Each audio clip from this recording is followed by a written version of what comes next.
In this video, we will discuss geometry cleanup.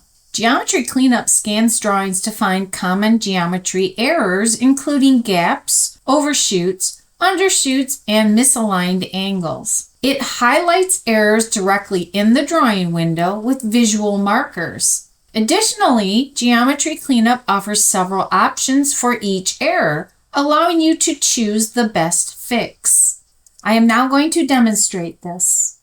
In this drawing, I'm going to use the Select All. So I'm going to access the tool from the palette by going to the Manage Ribbon tab, Cleanup panel, Geometry Cleanup.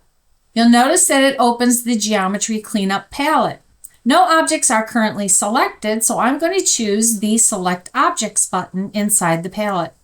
You can manually window around, single select what you might like, but in this case here, I'm going to type in all. Hit enter, and then one more enter to tell AutoCAD I am done selecting objects.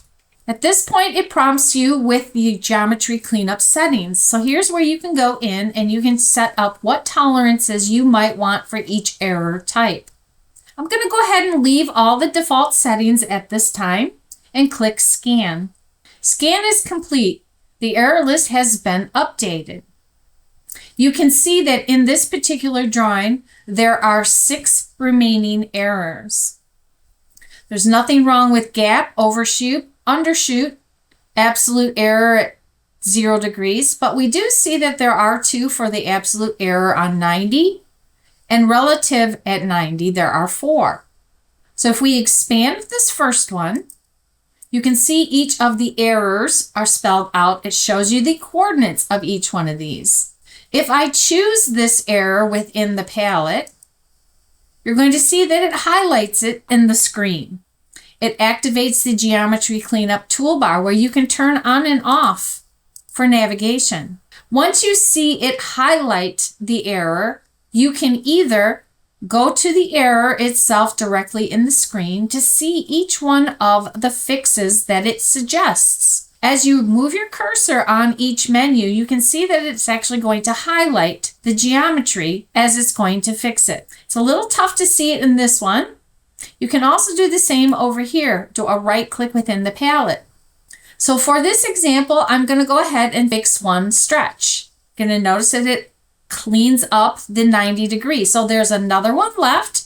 You can zoom out at this time to check it out. So it appears that this rectangle wasn't truly drawn as a 90-degree rectangle. So the corners aren't 90 degrees. So to fix this, we're going to right click here and we're going to do it with the stretch option. All right, so we have now fixed all of the geometry within this drawing. We'll go ahead and click the X to close it out. I think this may be one of the most useful features in the 2027 release. If you draft in AutoCAD, you might want to add this tool as part of your standard workflow steps, especially if you receive drawings from others. Let's now take a look at another example and see what comes up. This drawing may have many more errors that we could fix. So what I think I'll do here is I'll just do a window around a specified area. Be sure to click Let Go, create your window boundary, click again. Otherwise, as you saw, it was using the lasso selection if you click and hold. Once you choose the geometry, again, to tell AutoCAD you're done, hit the Enter key. Adjust your settings as needed. Click Scan. And then we can see that the scan is complete and the error list has been updated.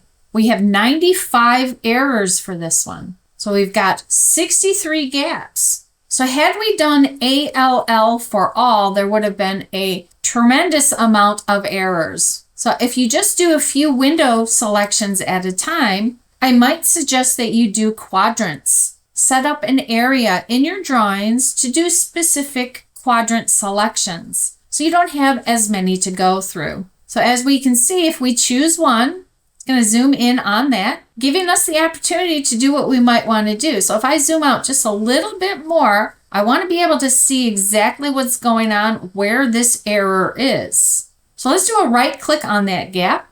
And what might we want to do? Might we want to stretch one of the pieces of geometry to the other? So you'll see this will stretch to this if we choose fix one. Fix to, it'll switch what stretches to the other.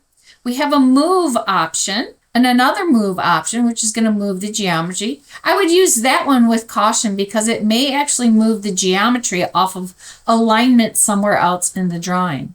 Or you can keep as designed. So in this case here, I might want to choose fix 1 for stretch. And then it just immediately goes to the next one. So let's do another fix stretch. Okay, at this moment, I'm going to go ahead and choose a different one. So let's collapse up the gap.